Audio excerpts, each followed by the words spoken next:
Hello friends, welcome to my YouTube channel Ayurgyan with doctor Ragini. तो आज मैं आप लोगों के साथ हेयर फॉल यानी बाल झड़ने की जो समस्या है उसके सॉल्यूशन के लिए कुछ टिप्स शेयर करने वाली हूँ। इससे पहले अगर आप मेरे चैनल पर नए हैं और अभी तक आपने मेरे चैनल को सब्सक्राइब नहीं किया है तो आप प्लीज़ मेरे चैनल को सब्सक्राइब करें और मेरे वीडियोज़ को ज़्यादा से ज़्यादा लाइक एंड शेयर करें। तो हेयर फॉल की सॉल्यूशन के टिप्स जानने से पहले इसका जो कॉज है यानी कि हेयर फॉल होता क्यों है उसे जानना बहुत ज़रूरी है। आयुर्वेद में 7 धातुएं बताई गई हैं: रस, रक्त, मांस, मेद, अस्थि, मज्जा, शुक्र। ये जो धातुएं हैं यही हमारे बॉडी का न्यूट्रिशन का काम भी करती हैं और हमारे बॉडी का जो सपोर्ट सिस्टम है वो भी है। इन सभी धातुओं की सभी सातों धातुओं के जो कुछ बाई प्रोडक्ट्स हैं यानी कि उपधातु और मल भी बताए गए हैं। इसमें से जो अस्थि धातु है यानी जो बोन्स हैं उनके बाई प्रोडक्ट्स जो हैं वो हेयर को कहा गया यानी कि केश। तो जो अस्थि धातु का बाय प्रोडक्ट है वो क्या हेयर्स होते हैं। तो डे टू डे लाइफ में हम देखते भी हैं कि जिन भी लोगों में हेयर फॉल की प्रॉब्लम देखने को मिलती है ऐसे लोगों में कैल्शियम की और विटामिन डी की डिफिशियंसी भी मोस्ट ऑफ द लोगों में देखने को मिलती ही है। तो सबसे पहले बालों को झड़ने को रोकने के लिए ये ज़रूरी है कि जो अस्थि धातु यानी कि जो बोन्स हैं वो उनको मजबूती देना यानी कि जो उनका डिकैल्सिफिकेशन हो रहा है या हड्डियां जो कमज़ोर हो रही हैं उनको कमज़ोर होने से रोकना। इसके लिए calcium rich diet, vitamin D का प्रॉपर इनटेक, ये सब कुछ बहुत ज़्यादा ज़रूरी है। तो बोन्स को मजबूती देने के लिए हमें कैल्शियम रिच डाइट में जैसे कि हम दूध ले सकते हैं, पनीर है, योगर्ट है, इस तरीके की चीज़ें इंक्लूड कर सकते हैं। साथ ही साथ प्रोटीन रिच डाइट के लिए न्यूट्रेला यानी कि सोयाबीन की बड़ी जो होती हैं या पल्सेस हैं यानी दालें हैं, दही है, ये सारी चीज़ें जो हैं वो हम इंक्लूड कर सकते हैं। जो लोग नॉन वेजिटेरियन हैं वो चिकन या फिर एग्स वगैरह भी अपनी डाइट में इंक्लूड कर सकते हैं। साथ ही साथ प्रॉपर वाटर का इंटेक बहुत ज़्यादा ज़रूरी होता है। तो पर डे कम से कम 10 to 15 glass of water daily हर इंसान को नॉर्मली पीना चाहिए। इसके अलावा जो हमें एक चीज़ का ध्यान रखना है, विटामिन डी का जो सनलाइट होती है वो रिचेस्ट सोर्स होता है विटामिन डी का। और जो अर्ली मॉर्निंग की सनलाइट होती है यानी जो सुबह जब सुबह जो सूर्योदय होता है उस समय जो सन की जो रेज होती हैं उनमें विटामिन डी, अगर उस वक्त हम लोग सूरज की रोशनी में जाते हैं, वहाँ बैठते हैं या वॉक करते हैं तो जो रेज हमारी बॉडी अब्जॉर्ब करती है उससे शरीर में विटामिन डी की जो कमी होती है, जो डिफिशियंसी है, उसको पूरा किया जा सकता है।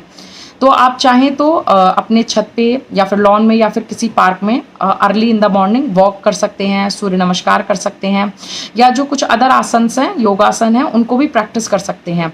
इससे एक तो आपके बॉडी में जो विटामिन डी की डिफिशियंसी है जिसके वजह से हेयर फॉल होता है वो ठीक हो जाएगी। दूसरा, जो आपका मॉर्निंग है वो भी अच्छा होगा, आप फ्रेश फील करेंगे। साथ ही साथ जो अगर कुछ लोग जो ओबेसिटी की प्रॉब्लम से या कोई अदर बीमारियों से अगर कोई उनमें प्रॉब्लम पाई जा रही है तो ये योगासन, सूर्य नमस्कार, अर्ली मॉर्निंग वॉक, उन सब मेडिटेशन जो है वो कंसंट्रेशन की प्रॉब्लम, इंसोम्निया, इनसे भी इनको दूर करने में हेल्प करता है। तो आपका एक काम जो है वो आपको काफ़ी सारे बेनिफिट्स प्रोवाइड कर सकता है। इसके साथ ही साथ जो विटामिन ई के कैप्सूल्स आते हैं वो उनका आप यूज़ कर सकते हैं, उनका इंटेक भी कर सकते हैं। इसके साथ ही साथ उन कैप्सूल्स को तोड़ के उनका जो कंटेंट है वो तेल में मिला के बालों में अप्लाई कर सकते हैं। इसके अलावा जो एग है उसका जो कंटेंट होता है उसको रप्चर करके जो उसके अंदर का कंटेंट है उसको वीक में 1 या 2 बार अपने सर पे यानी हेड पे अप्लाई कर सकते हैं उस पेस्ट को, और आफ्टर 30 to 45 मिनट्स आप उसको वॉश कर सकते हैं। तो इससे जो प्रोटीन की डिफिशियंसी की वजह से जो हेयर फॉल हो रहा होता है उसको वो ठीक होने में हेल्प मिलती है। तो ये कुछ तरीके हैं जिनका यूज़ करके आप, इसके साथ ही साथ बैलेंस डाइट जो है वो बहुत ज़्यादा ज़रूरी है, यानी कि आप अपना ब्रेकफास्ट, लंच, डिनर कुछ भी स्किप ना करें। जो कैलोरी रिक्वायरमेंट है बॉडी की, जो कार्बोहाइड्रेट, प्रोटीन, विटामिन्स, मिनरल की रिक्वायरमेंट है उसको प्रॉपरली लें। कोई भी खाना जो है स्किप ना करें। अपने खाने में हरी सब्जियां यानी ग्रीन लीफी वेजिटेबल्स हैं, इसके साथ ही साथ पल्सेस यानी दालें हैं, दही है, ये सारी चीज़ें जो सैलेड्स हैं इनको प्रॉपरली इंक्लूड करें, लेमन जूस है। तो आप ज़्यादा मीठा खाने से बचें। इन सब चीज़ों को अपना प्रॉपर डाइट जो है अगर आप लेंगे तो आपके बॉडी में विटामिन्स की इन सब की डिफिशियंसी नहीं होगी, प्रोटीन की डिफिशियंसी नहीं होगी, तो हेयर फॉल जो है उसको होने से रोका जा सकता है। तो ये कुछ तरीके हैं जिनका यूज़ करके आप हेयर फॉल होने से रोक सकते हैं। इसके साथ ही साथ कुछ तेल वगैरह जो हैं वो आयुर्वेदिक तेल हैं, जैसे भृंगराज तेल है, इन सब का यूज़ भी आप जो है डेली बेसिस पे कर सकते हैं। लेकिन कोई भी मेडिसिन, इसके अलावा कुछ आयुर्वेदिक मेडिसिन हैं जिनका बहुत अच्छा रोल होता है हेयर फॉल को रोकने के लिए। लेकिन इन किसी भी मेडिसिन का यूज़ आप बिना किसी आयुर्वेदिक डॉक्टर की प्रिस्क्रिप्शन के ना करें। सेल्फ मेडिकेशन बहुत ज़्यादा हार्मफुल होता है। किसी भी जो मेडिसिन है उसके कुछ इफ़ेक्ट्स होते हैं तो कुछ साइड इफ़ेक्ट्स भी होते हैं।